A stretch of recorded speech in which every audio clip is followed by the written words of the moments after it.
Halo teman-teman, apa kabar semuanya? Semoga sehat-sehat dan diberikan kemudahan dalam hidupnya.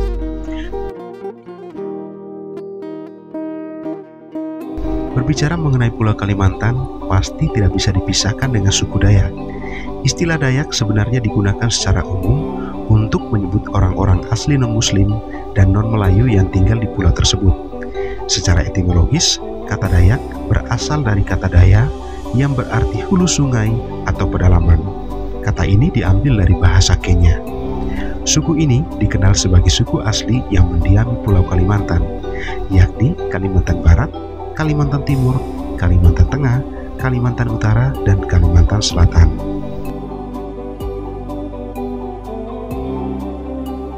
Secara keseluruhan, saat ini Pulau Kalimantan dihuni oleh 5-7 suku asli, yakni suku Melayu, suku Dayak, suku Banjar, suku Kutai, suku Pasir, suku Berau, dan suku Tidung.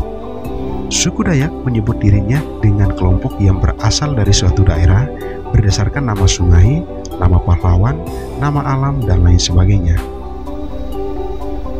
Dikutip dari laman Kementerian Pendidikan dan Kebudayaan, beberapa ahli mengatakan bahwa suku Dayak bukan suku asli yang mendiami Pulau Kalimantan.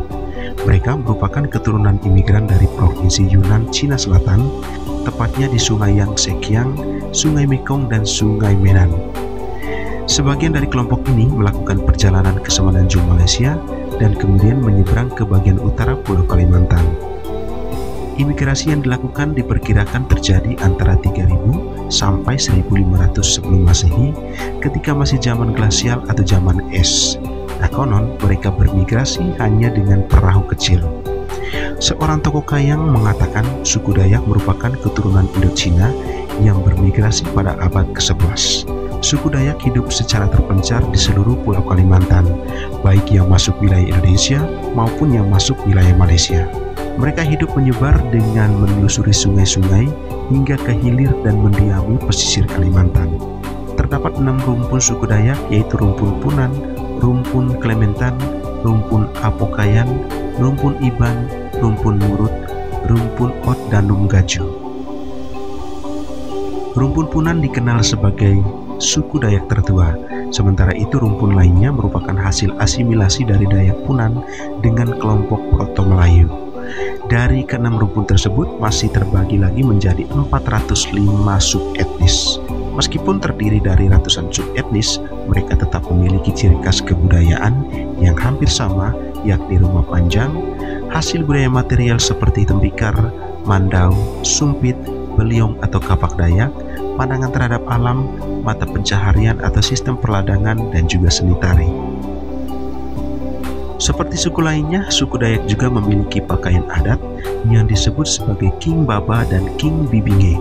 Uniknya, pakaian adat ini terbuat dari kayu yang diproses sedemikian rupa hingga menjadi lunak seperti kain.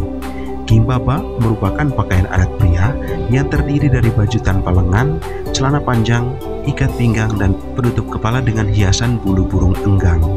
Nah, sementara itu King Bibinge merupakan pakaian adat untuk wanita yang terdiri dari penutup dada berlapis dan berbagai macam aksesoris seperti kalung, gelang, dan hiasan kepala yang terbuat dari bulu burung enggang.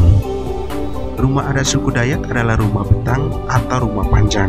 Nah, saat ini rumah betang memang sudah jarang ditemui di Kalimantan. Rumah ini berbentuk memanjang hingga 150 meter dan lebarnya 30 meter.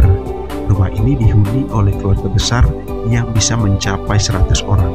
Terbuat dari kayu ulin, rumah ini harus memenuhi beberapa aturan tertentu. Bagian hulu rumah harus searah dengan matahari terbit. Nah, sedangkan bagian hilirnya harus menghadap matahari tenggelam. Di samping itu, kamar tidur juga diatur berjajar sepanjang bangunan. Kamar orang tua berada di bagian hulu, sedangkan anak termuda ada di hilir rumah. Jumlah anak tangga di rumah betang juga harus ganjil dan dapur harus menghadap aliran sungai. Nah, teman-teman, itu tadi berbagai fakta menarik dan juga asal-usul dari suku Dayak. Bagi teman-teman yang mengetahui lebih banyak tentang suku Dayak, silakan tinggalkan komentar di kolom komentar. Jangan lupa like video ini, share, dan juga subscribe.